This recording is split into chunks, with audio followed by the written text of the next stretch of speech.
श्री कृष्ण कहते हैं, क्या सदा मौन रहना उचित है? नहीं, इतिहास साक्षी है। संसार में अधिक विपदाएं इसलिए आई क्योंकि समय पड़ने पर मनुष्य उसका विरोध नहीं कर पाया। जिंदगी के इस रण में खुद ही कृष्ण और खुद ही अर्जुन बनना पड़ता है। रोज अपना ही सारथी बनकर जीवन की महाभारत को लड़ना पड़ता है। जैसे उबलते पानी में कभी परेशानी नहीं दिखती, ठीक उसी प्रकार परेशान मन से समाधान भी नहीं दिखते। शांत होकर देखिए, सभी समस्याओं का हल मिल जाएगा।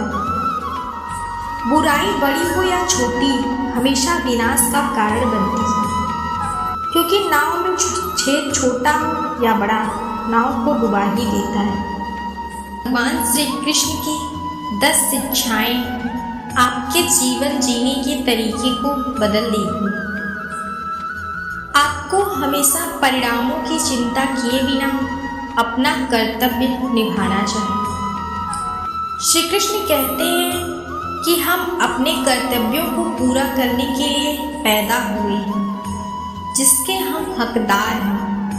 हमें हमेशा स्वामित्व की भावना के बिना काम करना चाहिए और जीवन में कभी भी किसी चीज से बहुत ज़्यादा लगाव नहीं रखना चाहिए।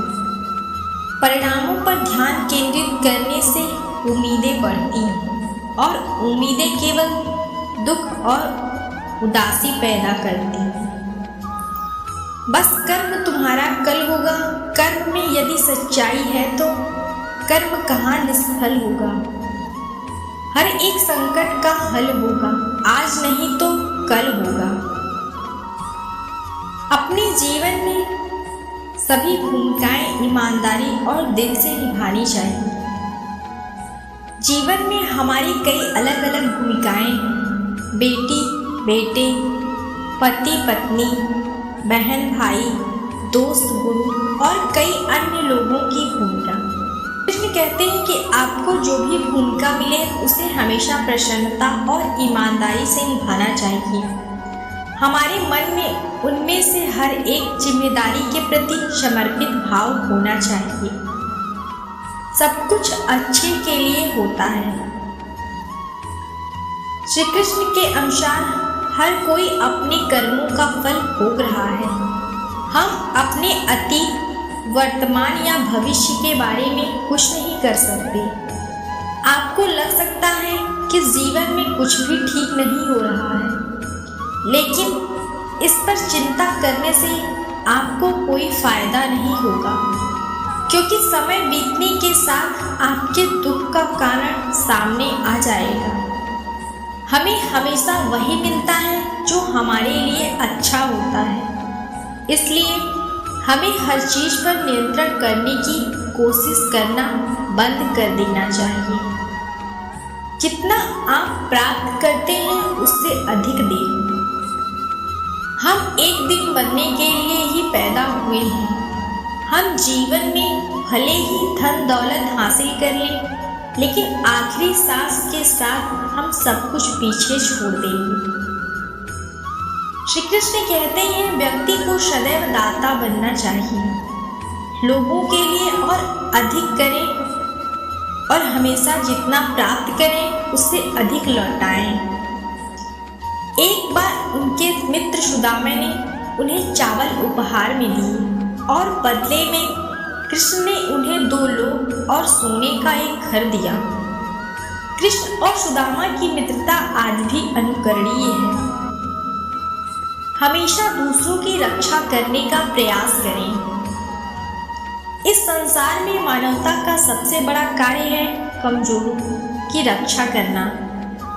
जो लोग असहाय और कमजोर हैं, वे कभी भी अपनी रक्षा नहीं कर सकते, और यदि आप मदद के लिए हाथ बढ़ाने में सक्षम हैं, तो आपको ऐसा करना चाहिए। कृष्ण द्वारा द्रौपदी को दुर्योधन से बचाना निर्बलों की रक्षा का सबसे बड़ा उदाहरण है। वह उस दरबार में असहाय थी और कृष्ण ने उसकी लज्जा बचाई। मोह और प्रेम के अंतर को समझना चाहिए। श्री कृष्ण ने मोह और प्रेम की व्याख्या बहुत ही अच्छी तरह से समझाई है। जब गुरु द्रोणाचार्य ने श्री कृष्ण से पूछा, अपने पुत्र से प्रेम करना क्या अधर्म है वासुदेव? तब श्री कृष्ण ने कहा, आप अपने पुत्र से प्रेम नहीं मोह करते, क्योंकि मोह कहता है कि द्रोण मैं अपने पुत्र को सारे सुख दूंगा, जबकि प्रेम कहता है कि ईश्वर मेरे पुत्र को सुख देंगे। अपने पुत्र को उचित ज्ञान नहीं दिया और उसके कारण वो आज अधर्म की तरफ खड़ा है। आपने अपने पुत्र को सब कुछ स्वयं देने का प्रयास किया, जबकि आपको करना ये था कि आप अपने पुत्र को इतना सक्षम बनाते, धर्म ज्ञाता बनाते कि वो अपने सुख का मार्ग स्वयं सुनिश्चित कर पाता। अपने व्यक्तिगत धर्म से बड़ा धर्म है करुणा। भीष्म ने प्रतिज्ञा ली थी कि वो आजीवन विवाह नहीं करेंगे और कुरुवंश के राजा का दास बनकर उनकी हर आज्ञा का पालन करेंगे, और अपने पिता के सुख के लिए उन्होंने ये प्रण लिया था। भीष्म पितामह कुरुवंश में सबसे अधिक शक्तिशाली और बुद्धिमान थे। युद्ध के समय श्री कृष्ण भीष्म पितामह ने पूछा, क्या मेरी तपस्या, मेरे त्याग और मेरी प्रतिज्ञा का कोई मोल नहीं? वासुदेव, क्या वो धर्म नहीं है?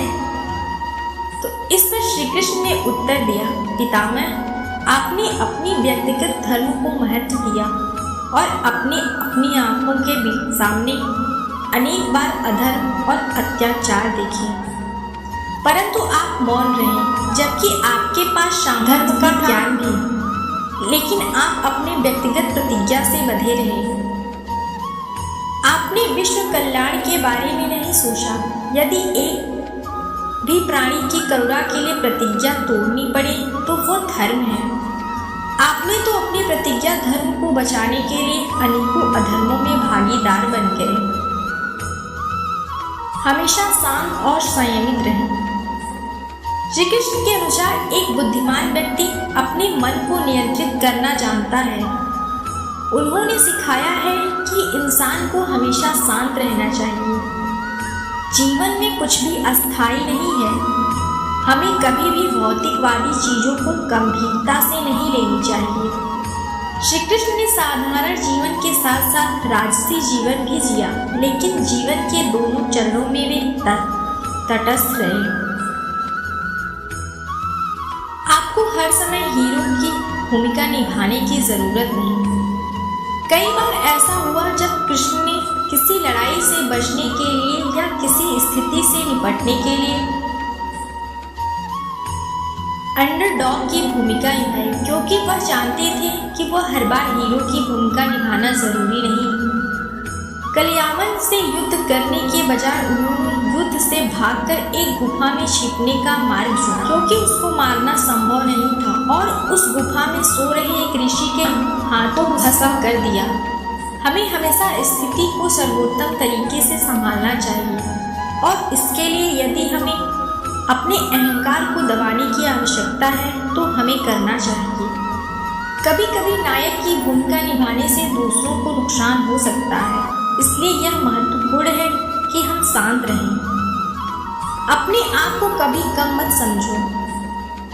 श्री कृष्ण को अक्सर द डार्क वन कहा जाता है, और कई लोगों ने उनका अपमान करने की कोशिश की, क्योंकि उनका रंग काला था, लेकिन उन्होंने कभी भी खुद को तुच्छ नहीं समझा। उन्होंने सिखाया है कि हर कोई अद्वितीय पैदा होता है, और आपके दूसरों को खुद को हीन महसूस नहीं कराने देना चाहिए।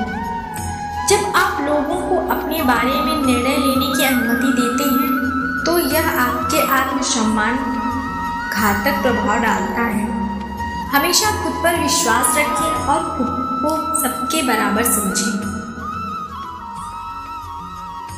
उम्मीद है आपको वीडियो पसंद आई होगी, तो वीडियो को लाइक करें और चैनल को सब्सक्राइब करना ना भूलें। मिलते हैं अगले वीडियो में। जय श्री कृष्ण।